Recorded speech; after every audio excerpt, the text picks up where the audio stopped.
Hello everyone, welcome back to our channel एक classes. So we are going to continue our series. अपनी series को फिर से शुरू करते हैं जहाँ पे हमने इस पार्ट को एंड करा था। ये सेकेंड पार्ट है हमारा sample question paper business studies का। देखिए क्वेश्चन नंबर 12 की बात हो रही थी। पिछले लेक्चर में हमने इस स्टेटमेंट को डील करा था। जल्दी से देखिए क्या लिखा है। Transportation helps in creating time utility. Transportation helps in creating time utility and warehousing की बात कर रहा था कि ये प्लेस यूटिलिटी को क्रिएट करता है।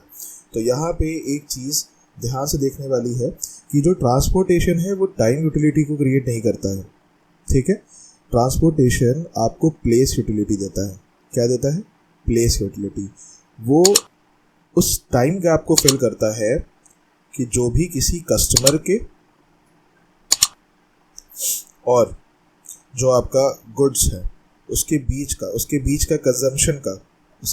के कंजम्पशन के गैप को फिल करता है। ठीक है, क्योंकि जैसे ही गुड्स प्रोड्यूस होता है तुरंत ही कस्टमर से कंज्यूम नहीं कर लेता। ठीक है, कुछ टाइम के बाद कंजम्पशन होता है। तो उस टाइम गैप को, उस प्लेस गैप को, देखिए यहाँ पे क्या लिखा था, उस प्लेस गैप को यहाँ पे ट्रांसपोर्टेशन पूरा करता है और वेयर हाउसिंग उस टाइम गैप को पूरा करता है। यहाँ पे प्लेस की जगह पे क्या हो जाएगा? प्लेस की जगह पे होगा यहाँ पे टाइम। समझ में आ रहा है आपको? तो यहाँ पे जो ट्रांसपोर्टेशन होगा, जो हमारा ट्रांसपोर्टेशन होगा वो फिल करेगा हमारा प्लेस, वो हमें प्लेस यूटिलिटी प्रोवाइड करेगा। ठीक है, कि सामान एक जगह से दूसरी जगह पे इजीली पहुंच सके। और यहाँ पे वेयर हाउसिंग जो रहेगा, यहाँ पे जो वेयर हाउसिंग रहने वाला है वो हमारा टाइम यूटिलिटी को पूरा करेगा, टाइम यूटिलिटी वो हमें प्रोवाइड करेगा। ठीक है, नेक्स्ट क्वेश्चन देखते हैं। 13 वाले में आपसे क्या कह रहा है? Match the columns. तो फाइनेंशियल मार्केट, यहाँ पे फाइनेंशियल मार्केट क्या हो जाएगी? देखिए फाइनेंशियल मार्केट, प्राइमरी मार्केट और सेकेंडरी मार्केट।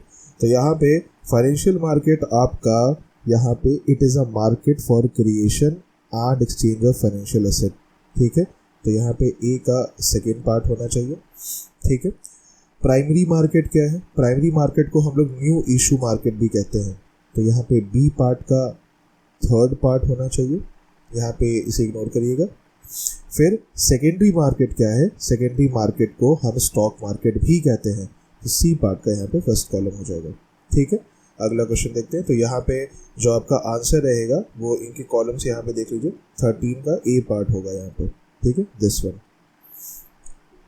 नेक्स्ट 14 में कह रहा है dash is number assign to each transaction by the stock exchange and it's printed on the contract note. तो इस चीज़ को आपको याद रखना है, रिमाइंड रखना है कि इसमें यूनिक ऑर्डर कोड होता है, यूनिक ऑर्डर कोड होता है। ठीक है, जो कि हर एक ट्रांजेक्शन पे असाइन होता है, वहाँ पे मेंशन होता है। ठीक है, next 15th, one of the important decision areas under the marketing function of dash। हमें ये बताना है कि यहाँ पे क्या होगा। तो यहाँ पे इस मैनेजिंग इन्वेंट्री। अब देखिए इन्वेंट्री कहाँ मैनेज हो रही है? देखिए इन्वेंट्री मैनेज होगी सिर्फ यहाँ पे फिजिकल डिस्ट्रीब्यूशन में। ठीक है, अंडरस्टूड। तो यहाँ पे ऑप्शन आपका डी होने वाला है, ये करेक्ट ऑप्शन है।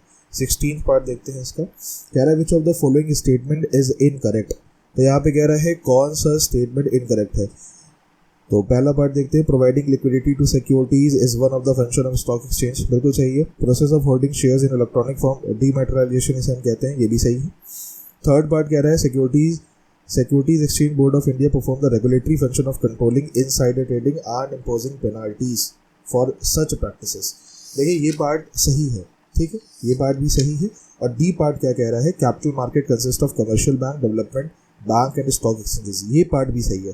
यहाँ पे ए बी सी डी सारे पार्ट सही है, बट सी पार्ट में यहाँ पे ये पार्शियली करेक्ट है कि रेगुलेटरी फंक्शन जो सेबी का आता है वो सिर्फ इनसाइडर ट्रेडिंग के ऊपर ही कंट्रोल लगता है। बल्कि अगर हम इसके फंक्शंस की बात करें तो यहाँ पे ये रेगुलेट करता है और अदर सारे ऑपरेशंस जो हैं। ठीक है, अदर ऑपरेशंस को भी रेगुलेट करता है, जितने तरीके की भी ट्रांजेक्शन्स हो रहे हैं। Operations of home, operations of depositories. ठीक है, और उसके बाद जो पार्टिसिपेंट्स रहते हैं वहाँ पे, ठीक, कस्टोडियंस जो रहते हैं, अगर हम इनकी बात करें तो ये सारी चीज़ें ही मैनेज करता है। तो यहाँ पे सी वाला ही होगा, क्योंकि ये आपका एक ऐसा पार्ट आ जाता है जहाँ पे आपको कन्फ्यूजन क्रिएट हो सकती है। तो यहाँ पे इसका सी पार्ट होगा जो हमें फॉल्स लग रहा है, पूरी तरीके से सही नहीं लग रहा। ठीक है, अब आगे देखते हैं आगे के क्वेश्चंस। 17th पार्ट पे देखिए क्या कह रहा है। One of the following is considered to be an extension of the marketing concept, जहाँ पे कस्टमर सेटिस्फेक्शन के साथ ही साथ में, ध्यान देखिएगा ध्यान से, कस्टमर सेटिस्फेक्शन के साथ साथ में हम एथिकल और इकोलॉजिकल एस्पेक्ट पे भी थोड़ा फोकस करते हैं। तो यहाँ पे सोसाइटल मार्केटिंग कंसेप्ट होना चाहिए। ठीक है, यहाँ पे हम सोसाइटी के प्रति भी थोड़ी सी अपनी जिम्मेदारी ऑब्लिगेशंस को समझते हैं और उनको फुलफिल करते हैं। सेलिंग कंसेप्ट में क्या होता है, जहाँ पे हमारा मेन टारगेट क्या रहता है, to produce more and more, जहाँ पे हम ज़्यादा से ज़्यादा सामान सेल करने में बिलीव रखते हैं। To sell anything whatever you are producing, जो भी आप बना रहे हैं उसको बेचना है, बस आपका यही मेन टारगेट है। प्रोडक्शन में हम प्रोडक्शन के ऊपर ध्यान देते हैं, प्रोडक्ट कंसेप्ट में हम प्रोडक्ट के ऊपर ध्यान देते हैं कि हमारा प्रोडक्ट जो है वो क्वालिटी, क्वांटिटी, ठीक है, और हर एक एस्पेक्ट में खड़ा होते रहे, कस्टमर पूरी तरीके से सेटिस्फाइड रहे उसको खरीद के। समझ में आ रहा है आपको? चलिए 18th पार्ट देखते हैं जल्दी से। 18th पार्ट हमें क्या कह रहा है, कह रहा है while the product cost set the lower limits of the price for a producer, the upper limit of price कौन तय करता है, ये प्रिपेयर कौन करता है? क्या मार्केटिंग मैनेजर करता है? क्या गवर्नमेंट कर रही है या फिर कॉम्पिटिटर ऑफ द फर्म कर रहे हैं? नहीं, कोई नहीं कर रहा है यहाँ पे। पहला पार्ट होगा utility and demand of the product. Understood. अगला देखते हैं 19th पार्ट। कह रहा है which of the following statement about advertising is incorrect, बिल्कुल गलत है। तो देखिए एडवर्टाइजिंग एक पेड फॉर्म ऑफ कम्युनिकेशन है, बिल्कुल सही। मास सेलिंग टेक्निक है, बिल्कुल सही।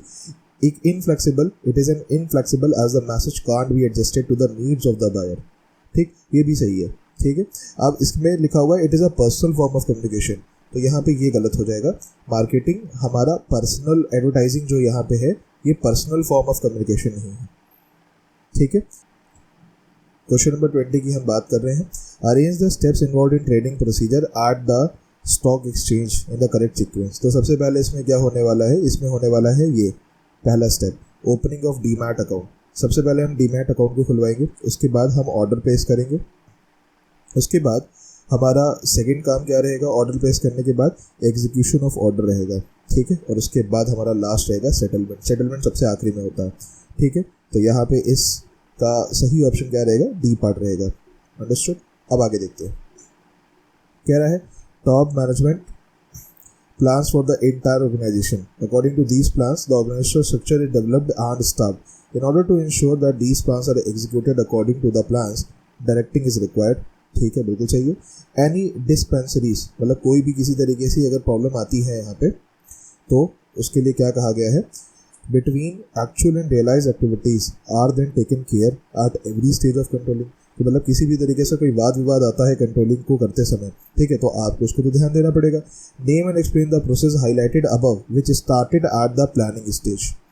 ठीक है, itself and it is implicated and inherent in all the function of management. अब देखिए ऐसी कौन सी चीज़ है, देखिए आप जब बहुत सारी केस स्टडीज प्रैक्टिस करते हैं ना, तब आपका माइंड डेवलप हो जाता है और आप आंसर बिल्कुल सही टिक करके आते हैं। तो case studies depend on your practice, जितनी ज़्यादा प्रैक्टिस करेंगे उतना ज़्यादा ही आप इसमें वेटरन बनेंगे। ठीक है, अब देखिए इसमें क्या लिखा हुआ है, इसमें लिखा हुआ है कि आप वो बताइए कि जो भी प्लानिंग हमारा जो मैनेजमेंट का जो फंक्शन है, ठीक है, फंक्शन ऑफ मैनेजमेंट क्या है, पॉज डीसी।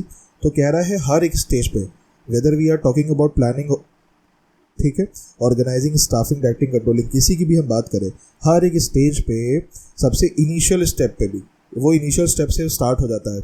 ये इस पे भी रहेगा, ऑर्गेनाइजिंग में भी रहेगा, स्टाफिंग में भी रहेगा, डायरेक्टिंग और कंट्रोलिंग, हर एक एस्पेक्ट में रहने वाला है और प्लानिंग से ही शुरू हो जाता है। तो ऐसी बस एक ही चीज़ है, याद रखिएगा इसको हमेशा, कोऑर्डिनेशन। ठीक है, तो यहाँ पे आपको कोऑर्डिनेशन के बारे में, उसके कुछ फीचर्स के बारे में डिस्क्राइब कर देना है और ये केस स्टडीज़ आपकी बिल्कुल सही हो जाएगी। अंडरस्टूड। देखिए कितना आसानी से क्वेश्चन हो गया। ठीक है, अब देखिए अगला 22 क्वेश्चन देख लेते हैं यहाँ पे। चलिए 22 क्वेश्चन क्या कह रहा है कि अहिल्या पासी एक है, is the principle of prestigious school, new Delhi में है, प्रिंसिपल है, प्रिंसिपल की पोस्ट पे है। मिसेस अहिल्या पासी। ठीक, तो यहाँ पे कह रहे हैं कि वैकेंसीज इनके स्कूल में आई है हेड मिस्टर्स और हेड मास्टर की, ठीक है, जूनियर विंग में। तो यहाँ पे देखिए जो सीनियर टीचर है ना, वो कह रहे हैं, उनका एक ओपिनियन था, have the opinion that only internal candidate should be considered. कह रहे हैं सिर्फ इंटरनल कैंडिडेट को ही कंसीडर करा जाना चाहिए इस पोस्ट के लिए, ठीक है। तो हाउएवर मिसेस पासी थी और जो मैनेजमेंट था वो इस चीज़ से मतलब एग्री नहीं थे। वो कहते एक्सटर्नल सोर्सेज को भी मौका देना चाहिए। तो यहाँ पे आपको ये बताना है, 3 जस्टिफिकेशन देने हैं मैनेजमेंट को। Just 3 justification the management can provide to convince the staff. मतलब अपने सीनियर स्टाफ बैठे हुए हैं, जो सीनियर टीचर्स बैठे हैं, उनको क्या जस्टिफिकेशन दे कि वो भी इस बात से सहमत हो जाए और वो अग्री कर जाए। तो यहाँ पे सबसे पहली अगर मैं बात करूँ आपसे, ठीक है, थोड़ा सा साइड में चलते हैं और यहाँ पे देखते हैं। सबसे पहली अगर मैं आपसे बात करूँ तो यहाँ पे सबसे पहला पार्ट आपका आ जाएगा क्वालिफाइड पर्सोनल। क्वालिफाइड पर्सोनल का मतलब क्या है? देखिए, मतलब कि काबिल लोग, ठीक है, वो ऑर्गेनाइजेशन में उन लोगों को जोड़ना है, ठीक है, जो पूरी तरीके से क्वालिफाइड हो। ठीक है, पहली बात तो क्या होनी चाहिए? क्वालिफाइड होने चाहिए, ठीक है। साथ ही साथ में कॉम्पिटेंट होने चाहिए, ठीक है, कॉम्पिटेंट होने चाहिए, उनके अंदर कुछ बात होनी चाहिए, कुछ ऐसी चीज़ होनी चाहिए जो सामने वाले को वो प्रेजेंट कर सके, कुछ आउटपुट क्रिएट कर सके, ठीक है। तो क्वालिफाइड पर्सनल उस तरीके से, जब हम group of person skilled persons की बात करते हैं तो वो पर्सोनल का टर्म हम लोग यूज़ करते हैं यहाँ पे। तो पहला पॉइंट तो क्वालिफाइड पर्सोनल हो जाएगा, ठीक है। अब सेकेंड पार्ट देखते हैं। सेकेंड पॉइंट क्या आ जाएगा हमारे पास? सेकेंड पॉइंट ये आ जाएगा वाइडर चॉइस का, कि जब भी देखिए हम शॉपिंग करने जाते हैं ना, तो हम भी चाहते हैं कि हम लोग को बहुत सारी चीज़ें मिले पहले तो, फिर उसमें से हमें अपना बेस्ट चूज़ करना होता है, ठीक है। तो यहाँ पे सेकेंड पॉइंट रह जाएगा वाइडर चॉइस, कि एक्सटर्नल सोर्सेज से हमें बहुत ज़्यादा चॉइसेस मिल जाएंगी। थर्ड पार्ट की अगर हम बात करें तो थर्ड पार्ट यहाँ पे सबसे इम्पॉर्टेंट है, फ्रेश टैलेंट, ठीक है। सबसे बड़ी बात तो हमें एक एक्सटर्नल रिक्रूटमेंट से फ्रेश टैलेंट मिलेगा, ठीक है, फ्रेश ब्लड मिलेगा, ठीक है, जो कि ऑर्गेनाइजेशन को आगे बढ़ने में बहुत ज़्यादा मदद करेगा। और अगर फोर्थ पॉइंट की बात करें, 4 पॉइंट्स देखिए इसमें, ठीक है, इट्स गुड, 4 पॉइंट्स आप लिख के आएंगे, ठीक है, ये मोर देन इनफ है। तो कॉम्पिटिटिव स्पिरिट, ये उसी की बात हो जाती है जो ऊपर बात करी थी हमने।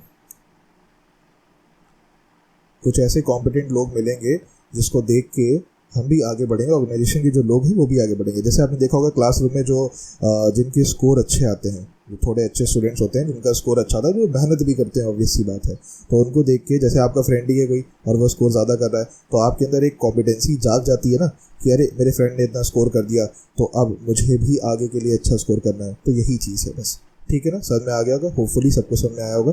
कोई भी डाउट होता है आप कमेंट बॉक्स पे बिल्कुल उसे टाइप करके मुझे बताइएगा। और चैनल को शेयर आपको बहुत ज़्यादा करना पड़ेगा, क्योंकि कभी भी अगर आपने देखा होगा नया चैनल इस्टेब्लिश होता है तो उसको ग्रो करने के लिए आप ही का सपोर्ट लगता है, ठीक है, आप ही से चैनल है, ठीक है। और ये चैनल इसीलिए बनाया गया है ताकि जिनको भी प्रॉब्लम आ रही है कंसेप्ट्स में, वो चीज़ ईजिली समझ सके इस चीज़ को, तो आपके शेयर करने से ही बहुत ज़्यादा हेल्पफुल रहेगी, ठीक है। अब देखिए आगे क्या रहेगा। क्वेश्चन नंबर 23 कह रहा है हमें, क्या कह रहा है, ध्यान से देखते हैं। क्वेश्चन नंबर 23 कह रहा है हमें कि explain the critical point control. अभी CPC क्या है? Explain critical point control with respect to the analysing deviation, a step in the process of controlling, give suitable example. अब देखिए क्रिटिकल पॉइंट कंट्रोल है क्या। देखिए ये कंट्रोलिंग का एक बहुत ही इम्पॉर्टेंट आस्पेक्ट है। इम्पॉर्टेंट आस्पेक्ट किसका है ये इम्पॉर्टेंट आस्पेक्ट? कंट्रोलिंग फंक्शन का। अब कंट्रोलिंग में आपको पता है कि एक ओवरऑल प्रोसेस रहता है, कंट्रोलिंग एक ओवरऑल प्रोसेस रहता है जहाँ पे हमें हर चीज़ को ही मैनेज करना है, ठीक है, नॉन एंडिंग प्रोसेस है। चलिए देखते हैं CPC क्या है। तो क्रिटिकल पॉइंट कंट्रोल की हम बात कर रहे हैं, तो देखिए क्या लिखा हुआ है कि देखिए यहाँ पे जो मैनेजर होता है उसे हर चीज़ को क्या करना है, बहुत माइन्यूटली मॉनिटर करना है। मॉनिटर करने के बाद, जैसे आपने क्लास में मॉनिटर देखे ना, हर चीज़ पे निगाह रखते हैं, टीचर मॉनिटर अपॉइंट कर देता है, तो मॉनिटरिंग हर एक चीज़ पे होनी चाहिए। ईच एंड एवरी एक्टिविटी, जितनी भी एक्टिविटी हो रही है उस पर मॉनिटरिंग चलती है उनकी, मैनेजर्स की, कि सारी चीज़ें अकॉर्डिंगली चल रही हैं कि नहीं चल रही हैं, ठीक है। तो यहाँ पे हम लोग मैनेजर मॉनिटर करके KRA मतलब क्या है? Specific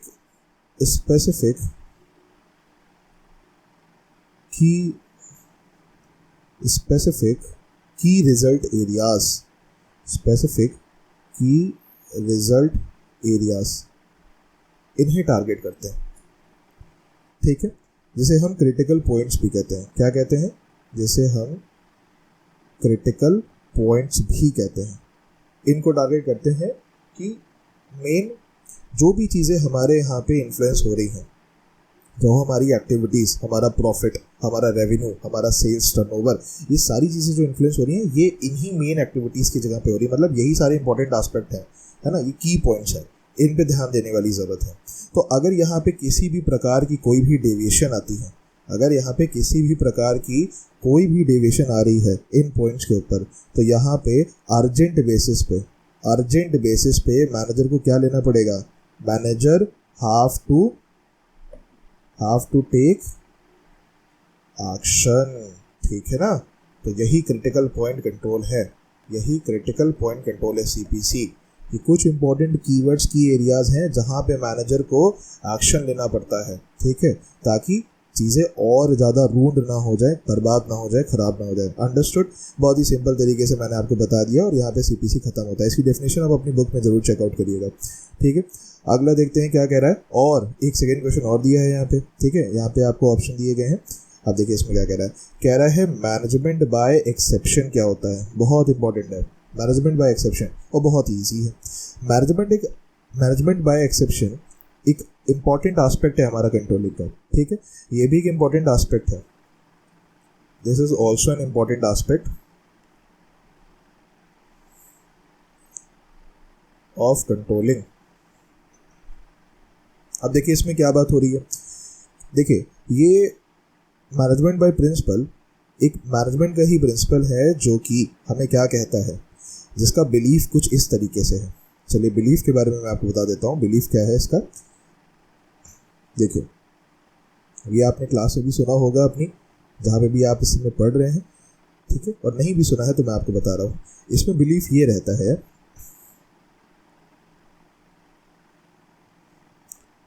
if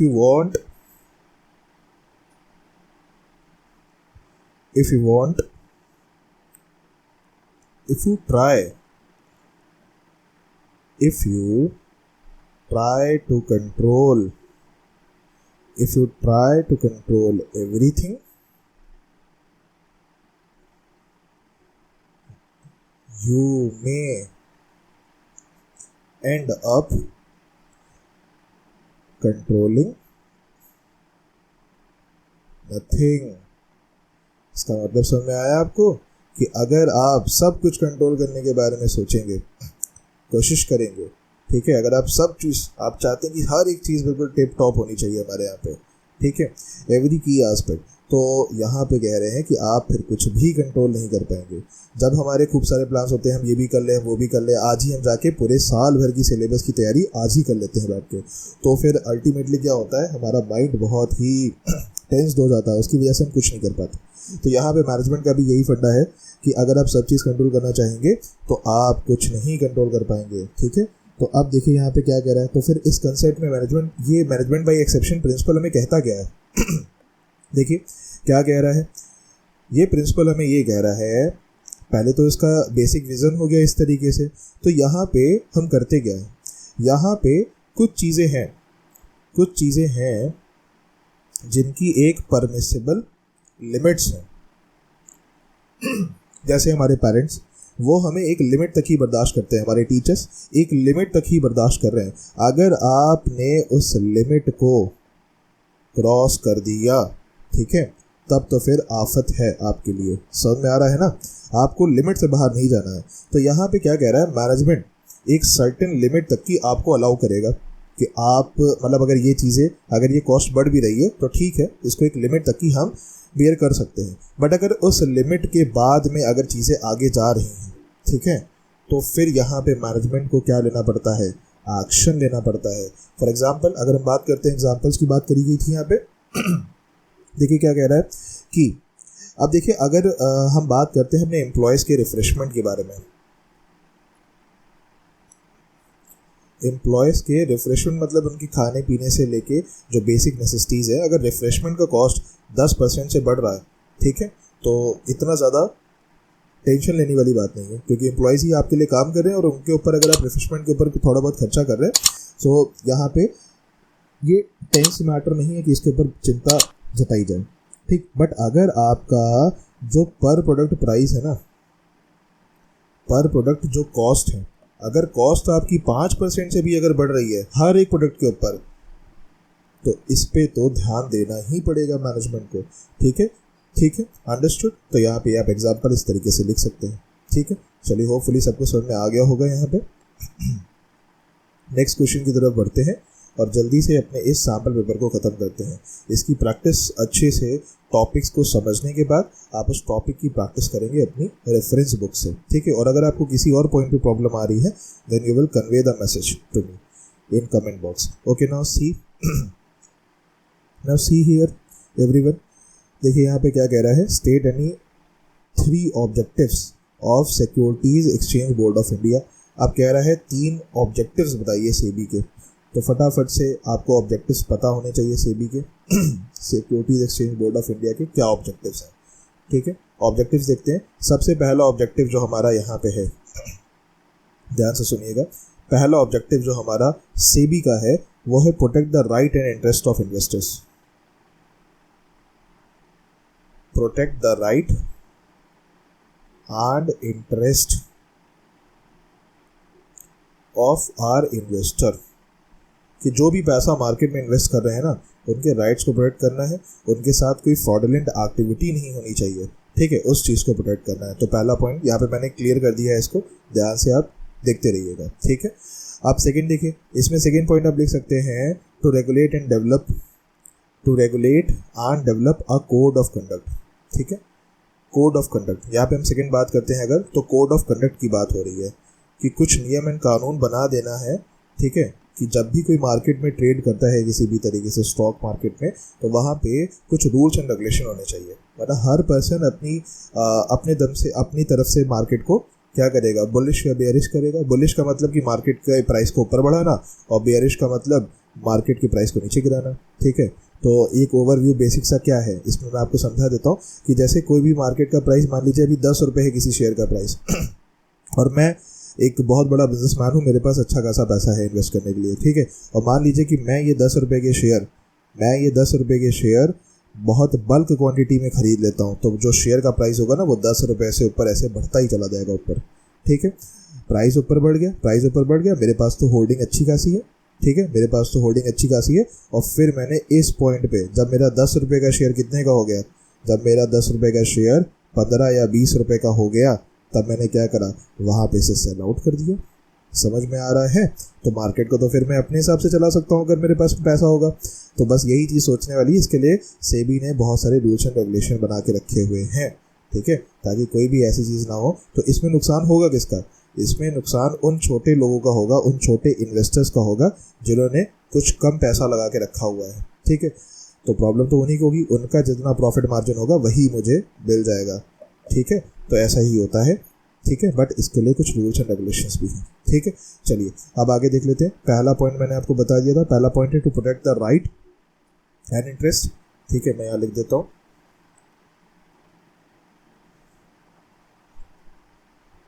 protect right and interest, ठीक है, ऑफ आर इन्वेस्टर। सेकेंड हो जाएगा कोड ऑफ कंडक्ट, ठीक है, कोड ऑफ कंडक्ट मैनेज करना।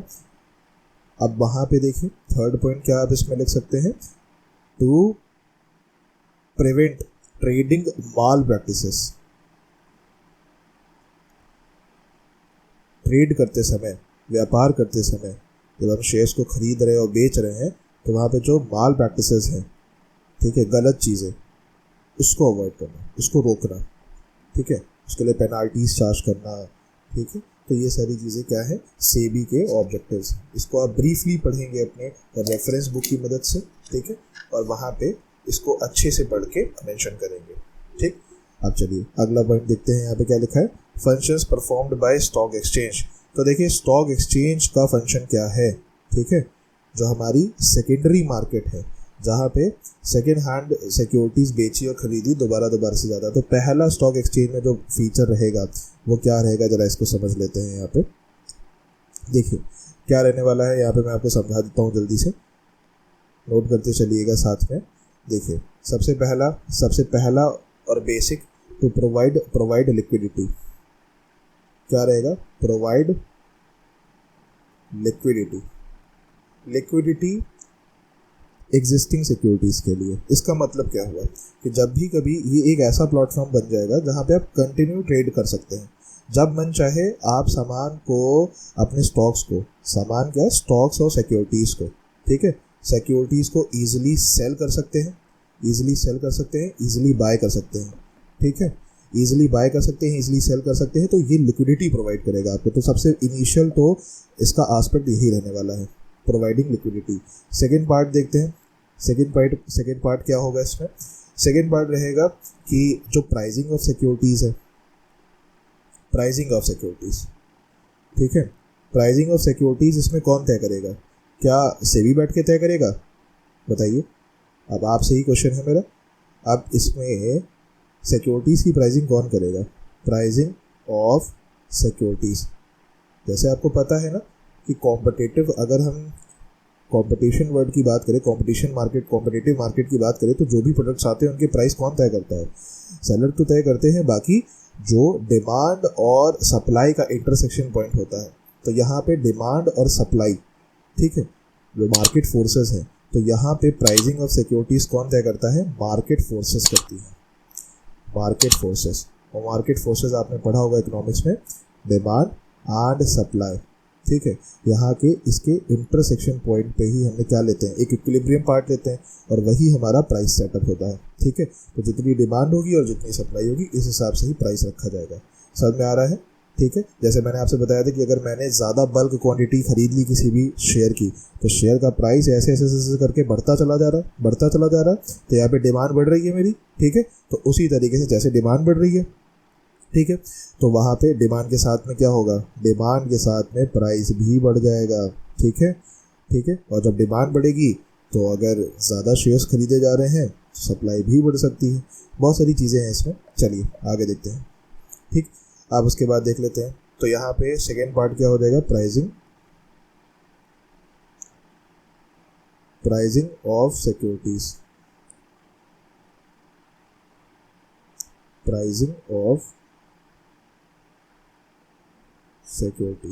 थर्ड पार्ट क्या हो जाएगा यहाँ पे? Safety of transaction. जो भी ट्रांजैक्शन रहे ना, आपके साथ कोई फ्रॉडुलेंट एक्टिविटी नहीं होनी चाहिए वहाँ पे। ट्रांजैक्शन अगर कोई डिक्लाइन कर जाए तो आपके पैसे बीच में नहीं कहीं फंस जाए, ठीक है। और ये कंट्रीब्यूट करता है इकोनॉमिक ग्रोथ को। क्वेश्चन आएगा, सर ये इकोनॉमिक ग्रोथ को कैसे कंट्रीब्यूट करता है? देखिए, स्टॉक मार्केट में वो कंपनीज होती हैं जो अपने स्टॉक्स को कहीं ना कहीं इशू कर रही होती है, बेच रही होती हैं, लोग खरीद रहे होते हैं। तो वो पैसा एक्चुअल में जाता कहाँ पर है? वो पैसा जाता है कंपनी होल्डर्स को। कंपनी के पास पैसा जाता है। अब कंपनी उस मनी को क्या करती है? दोबारा से इन्वेस्ट करती है, ठीक है। और इन्वेस्ट करके क्या करती है? तो किसी प्रोजेक्ट में इन्वेस्टमेंट करा तो लोगों को एम्प्लॉयमेंट भी मिलेगा, ठीक है। एम्प्लॉयमेंट बढ़ेगा तो उनका लिविंग स्टैंडर्ड अच्छा होगा। इकोनॉमी की ग्रोथ तो होगी ना यहाँ से। जो लोग भी पैसे अर्न करेंगे उनका लिविंग स्टैंडर्ड अच्छा होगा, प्रॉफिट जनरेट करेंगे, देश में ही कुछ ना कुछ उत्पादन होगा, वही लोग खरीदेंगे, इससे देश का भी विकास होगा, देश की जीडीपी बढ़ेगी। समझ में आ रहा है ना? ठीक है। तो यही सारे एस्पेक्ट हैं जो आपस में कोरिलेटेड है, ठीक। अगला पार्ट देख लेते हैं। इसमें और आप क्या लिख सकते हैं? इसमें आप फिफ्थ पॉइंट एक और डाल सकते हैं, प्रोवाइडिंग स्कोप फॉर स्पेकुलेशन।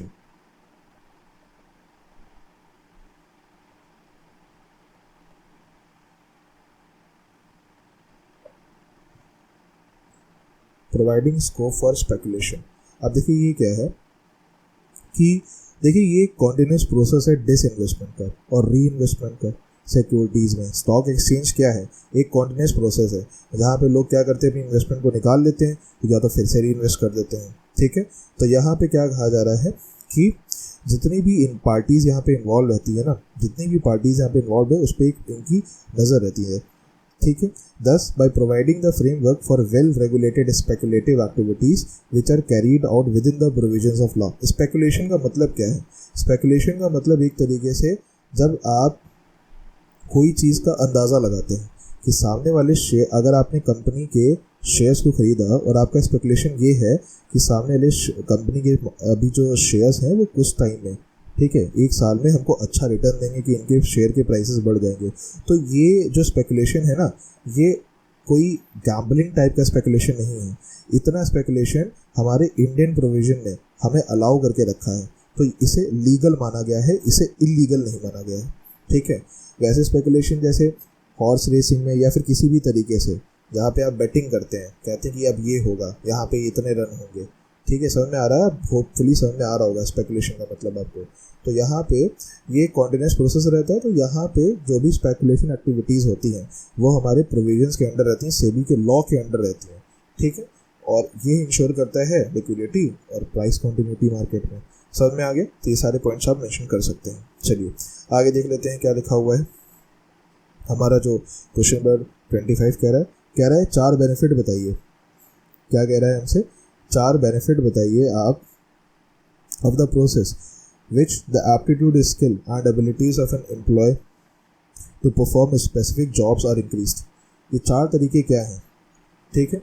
तो यहाँ पे आपको क्या करना है, यहाँ पे आपको ट्रेनिंग के 4 बेनिफिट बता देने हैं, ठीक है। सबसे पहले तो इसे क्लियर कर लेते हैं जल्दी से।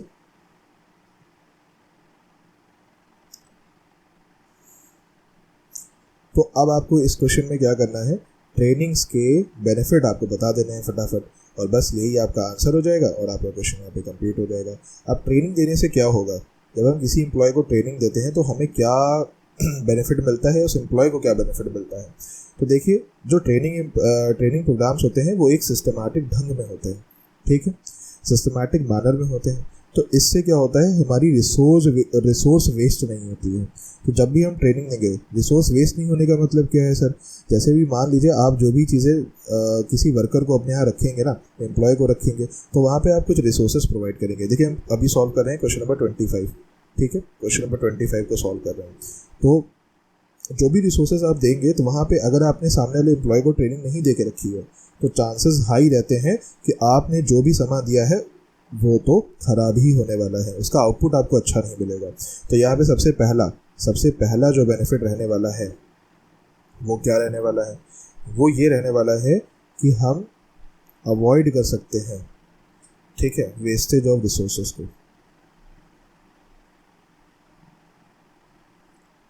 We can avoid wastage of resources. Second point की अगर हम बात करें तो यहाँ पे हमारी प्रोडक्टिविटी में इंक्रीमेंट होगा। तो मैं आपको ये शॉर्ट वे में ही लिख के दिखा रहा, प्रोडक्टिविटी में इंक्रीमेंट होगा, हमारी प्रोडक्टिविटी बढ़ेगी। एरो ऊपर की तरफ बनाया है, ठीक है, प्रोडक्टिविटी हमारी बढ़ेगी यहाँ से अगर हम ट्रेनिंग देंगे, और हर एक एस्पेक्ट में बढ़ेगी। मतलब अगर मैं बात करूँ प्रोडक्टिविटी क्वालिटेटिव टर्म्स में भी बढ़ेगी, क्वालिटेटिव टर्म्स में बढ़ेगी और क्वांटिटेटिव टर्म्स में भी बढ़ेगी, ठीक है, क्वांटिटेटिव टर्म्स में बढ़ेगी, ठीक है। और जिससे अल्टीमेटली क्या होगा, हमें ज़्यादा प्रॉफिट होगा, ठीक है। अगर हम थर्ड पार्ट की बात करते हैं तो यहाँ पे अगर आप अपने एम्प्लॉयज़ को ट्रेनिंग देंगे तो वो चार्ज ले सकते हैं higher positions, higher job positions लेने के लिए, ठीक है, जहाँ पे उनको डिसीजन मेकिंग एबिलिटी उनके अंदर आएगी, जहाँ पे वो निर्णय सही तरीके से ले पाएंगे। समझ में आ रहा है आपको, ठीक है। और यहाँ पे अगर आप ट्रेनिंग देंगे तो यहाँ पे जो एम्प्लॉयज़ का टर्नओवर रहेगा ना, वो भी कम हो जाएगा। एम्प्लॉयज़ का टर्नओवर, जहाँ पे एम्प्लॉयज़ आपके ऑर्गेनाइजेशन को छोड़ के भागने की सोचते रहते हैं, एम्प्लॉयज़ का टर्नओवर कैसे कम रहेगा, क्योंकि अगर आप उस चीज़ को सिखा देंगे, सामने वाले एम्प्लॉयज़ को सिखा देंगे, एक प्रॉपर मॉड्यूल देंगे, ठीक है, तो उनकी जो प्रॉब्लम्स रहेंगी चीज़ों को सीखने में, देखिए आदमी क्यों छोड़ के भागता है किसी ऑर्गेनाइजेशन को, या तो उसे समझ में ही नहीं आ रहा है वहाँ पे बिल्कुल भी। तो यहाँ पे पहला ही रीज़न लेंगे कि अगर आपको जो भी जॉब प्रोफाइल अपने सामने वाले एम्प्लॉय को दे के रखी है और उससे वो चीज़ क्लियर नहीं हो पा रही है, ठीक है, उसे प्रॉब्लम आ रही है उस जगह पे काम करने में या सेटल डाउन होने में, और आपने प्रॉपर ट्रेनिंग तो प्रोवाइड करी नहीं है, तो क्या होगा, it result in employees turnover, ठीक है। तो यहाँ पे ये पार्ट हो जाएगा, ठीक है, बस। तो ये सारे पार्ट आप ट्रेनिंग की मदद से अपने एम्प्लॉयज़ को दे सकते हैं। एक 5th पॉइंट आप और लिख सकते हैं, जहाँ पे एम्प्लॉय को जो भी टेक्निकल स्किल्स है ना, टेक्निकल स्किल्स हैं, काम करने की जो भी टेक्निकल स्किल्स हैं और मैनेजेरियल स्किल्स हैं वो दोनों ही समझ में आ जाएगा। ठीक है, मैनेजेरियल स्किल्स है, किस तरीके से काम को मैनेज करना है, ये मैनेजरियल स्किल में आ जाता है। और अगर कोई टेक्निकल काम करना है, ठीक है, तो वहाँ पे उसे टेक्निकल ट्रेनिंग तो देनी ही पड़ेगी आपको। ठीक है, समझ में आ रहा है। तो यहाँ पे ये सारी चीज़ें, ये सारे पॉइंट्स हमारी ऑर्गेनाइजेशन को आगे बढ़ने में मदद करेंगे। होपफुली सबको क्लियर हो गया होगा। ठीक है, चलिए अगला क्वेश्चन देखते हैं।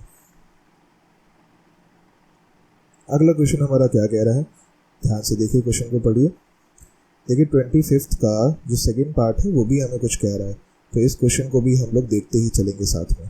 ठीक है, कह रहा है name the mechanism that attempts to measure certain characteristics of individual in the process of identifying and choosing the best person out of the number of prospective candidate for the job। तो यहाँ पे हमें पता है कि जब बहुत सारे एप्लीकेंट्स आ जाते हैं तो हमें कुछ टेस्ट करवाने पड़ते हैं। ठीक है, मतलब हमने सामने वाले का तो टेस्ट लेना है अच्छी तरीके से, आपका भी टेस्ट होता है तो सामने वाला का भी होगा। ठीक है, तो पहला है इंटेलिजेंट टेस्ट। ठीक है, जहाँ पे हम लोगों की इंटेलिजेंस को नापते हैं। दूसरा क्या है, दूसरा यहाँ पे है एप्टीट्यूड टेस्ट। एप्टीट्यूड टेस्ट, ठीक है, इसे क्या पढ़ेंगे हम, एप्टीट्यूड टेस्ट। अब देखिए ये क्या इवैल्यूएट करता है, ये किसी भी कैंडिडेट के पोटेंशियल को जज करता है। पोटेंशियल किस तरीके का पोटेंशियल, कि वो जो न्यू स्किल्स है ना उसे सीख सकता है कि नहीं सीख सकता है। तो एप्टीट्यूड टेस्ट में हम जो कैंडिडेट्स हैं उनके पोटेंशियल को जज करते हैं कि वो नई स्किल सीख सकते हैं कि नहीं सकते हैं। ठीक है, या मतलब कितने स्तर तक सीख सकते हैं। पर्सनालिटी टेस्ट समझ में आ रहा है। पर्सनालिटी टेस्ट में खाली उनका बॉडी अपीयरेंस ही नहीं देखा जाएगा। ठीक है, कि लंबे चौड़े से बिल्कुल एम्प्लॉयज़ में जो चाहिए 6.5 फीट या 7 फीट्स के, 7 फीट्स का तो चलिए बहुत रेयर ही केसेस होते हैं। तो यहाँ पे पर्सनालिटी टेस्ट में हम उनके हर एक एस्पेक्ट की बात करेंगे, the way they talks, they speak, ठीक है, उनके बोलने का गेस्चर्स कैसा है, बिहेवियर कैसा है अपने एम्प्लॉयज़ के साथ में, सारा कुछ पर्सनालिटी में आ जाता है। फिर ट्रेड टेस्ट हम ले सकते हैं। ठीक है, अब ये ट्रेड टेस्ट क्या है कि उनकी प्रायर नॉलेज को हम लोग जज करते हैं, स्किल्स को जज करते हैं, प्रोफिशिएंसी क्या है उस पर्सन की। ठीक है, इसी जॉब पोजीशन के बारे में, जो भी जॉब पोजीशन के लिए वो अप्लाई करना है उसके बारे में क्या कुछ जानता है पहले से, या उसके पास कोई एग्जिस्टिंग स्किल्स हैं, तो उसको भी हम यहाँ पे जज करेंगे, देखेंगे अच्छे से। तो यहाँ पे ये वाला पार्ट हो जाएगा। और 5th पार्ट है इंटरेस्ट टेस्ट। ठीक है, जैसे आपके मान लीजिए कि बहुत सारी जॉब पोस्ट हैं आपके यहाँ, तो वो पर्टिकुलर किस जॉब प्रोफाइल में ज़्यादा इंटरेस्टेड है, जिसमें वो खुशी से काम कर सके अच्छी तरीके से। तो ये सारे टेस्ट हैं। ठीक है, यही सारे टेस्ट हैं, इनको ध्यान से देख लीजिए। पहला क्या हमने बताया, इंटेलिजेंट टेस्ट। ठीक है, उसके बाद एप्टीट्यूड टेस्ट। तीसरा क्या बोला था मैंने, बोलिए, पर्सनालिटी टेस्ट। वहाँ पे उस समय उधर तक बोलते रहिए। चौथा क्या था, ट्रेड टेस्ट। और फिर लास्ट में था इंटरेस्ट टेस्ट। पहला क्या, इंटेलिजेंट टेस्ट, दूसरा एप्टीट्यूड, तीसरा पर्सनालिटी, चौथा trade test and 5th one is interest test. ठीक है, होपफुली सबको क्लियर हो गया होगा। अगर आपको कोई प्रॉब्लम आती है तो वीडियो को फिर से बैक कर लीजिए, एक बार फिर से देख लीजिए। ठीक है, आपके पास तो ये फैसिलिटी अवेलेबल है। चलिए आगे देखते हैं। कह रहा है क्वेश्चन नंबर 26 में कह रहा है 4 बैरियर्स बताइए कम्युनिकेशन के। आपको 4 बैरियर्स बताने हैं कम्युनिकेशन के, जो कि कंसर्न है हमारी problems of obstructions in the process of encoding and decoding the message into words और इंप्रेशंस। ठीक है, या फिर 4 बैरियर्स कम्युनिकेशन के बताइए which are related to authority relationship rules regulation of the company. तो ये बैरियर्स ऑफ कम्युनिकेशन का क्वेश्चन है। अब वीडियो ज़्यादा और लंबी ना हो जाए, इसीलिए हम क्या करते हैं, अपने लेक्चर को इतना ही रखते हैं। ठीक है, ताकि आपका इंटरेस्ट ही बना रहे। अब इसका 3rd पार्ट आएगा और वहाँ पे सारे ही 34 क्वेश्चन कवर हो जाएंगे। 3rd पार्ट में क्वेश्चन नंबर 26 to 34 कवर हो जाएंगे। ठीक है, इस वीडियो को आगे शेयर करिए। ठीक है, सबको अपने फ्रेंड्स को शेयर करिए जिससे उनको हेल्प हो सके। अगर आप दूसरे की हेल्प करेंगे तो आपकी भी हेल्प होने वाली है। लॉ ऑफ अट्रैक्शन हमें यही कहता है। ठीक है, so thank you everyone for watching this video.